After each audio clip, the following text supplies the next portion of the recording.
Okay, Mrs. Castle here, and we are going to sort out what makes a good print. And I've got a number of prints here. We'll look at most of them so we can kind of see the good qualities of prints as we go along. So let's clear some of these out of the way so we can concentrate on one at a time. All right, this one is a really nice example of a good print, and it has a number of excellent qualities. First of all, it has a nice clean margin around it. We have several of those that have beautiful clean margins around them, and which is a big plus when you're thinking about printmaking. The margin, to be the best margin it can possibly be, it needs to be even all the way around. So centering your paper will be really important. And okay, so next thing, a clear image is important. I can tell exactly what, it's not anything in particular, it's just shapes and color, you know, the turquoise and the black ink.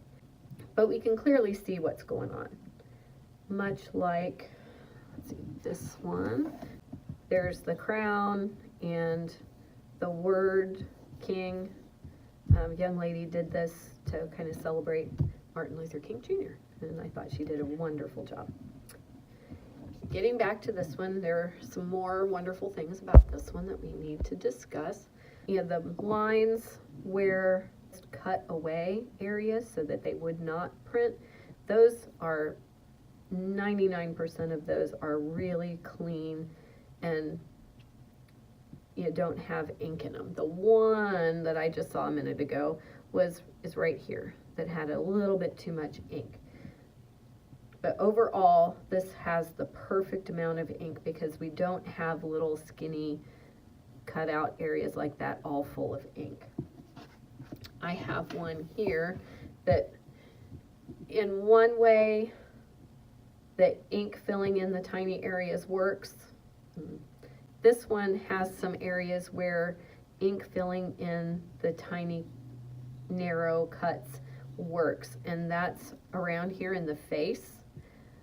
I think the mouth and the nose and that little extra in the eye there, I mean, makes that section of the print like work like really well. So, but in general, having ink fill in narrow cuts is not something that we want. So, see, going back to our example here, this is a student piece, by the way. It is not mine. I did not print this. Okay, the right amount of ink can go two ways. It can be too much, like we've talked about on the print with the face, and it can also be not enough. We looked briefly at the margin on this one, but down here at the bottom, let's start there. There's the perfect amount of ink in those areas. The image is nice and strong and clear, but up here there wasn't enough ink. And this is what's called a rainbow roll. It goes from gray to black on purpose, but there shouldn't be the graininess here because it's, you know, the ink should be nice and solid all the way across like this. What was probably happening was that as she was using up the ink, you know, it's just starting to dry out, and sometimes that happens. So it's just something that you need to be aware of, and as you print, you'll get used to hearing this, you know, the way the sprayer sounds with ink that's good and ink that's starting to dry out. And it even feels different as you roll the brayer across the ink. So you'll learn that as you go along with a little bit of experience. Okay, the next, the artist got things in the margin, and when they went to put the paper down on top of the block, put it down, oh, it's crooked, picked it up and moved it to straighten it up. But the print, it's kind of destroyed now because there are two pretty clear images on there. So if worse came to worse and a print that you got crooked was a really good print, except for not being centered, there we can work on trimming the edges so that it looks like it was centered perfectly. That is easily fixable, so don't try to move it if you put your paper down crooked. Just go with it, and we can probably fix it later. Okay, another piece that printed twice, and this one is because it's a little bit crooked, so they placed it crooked, but they didn't try to pick it up.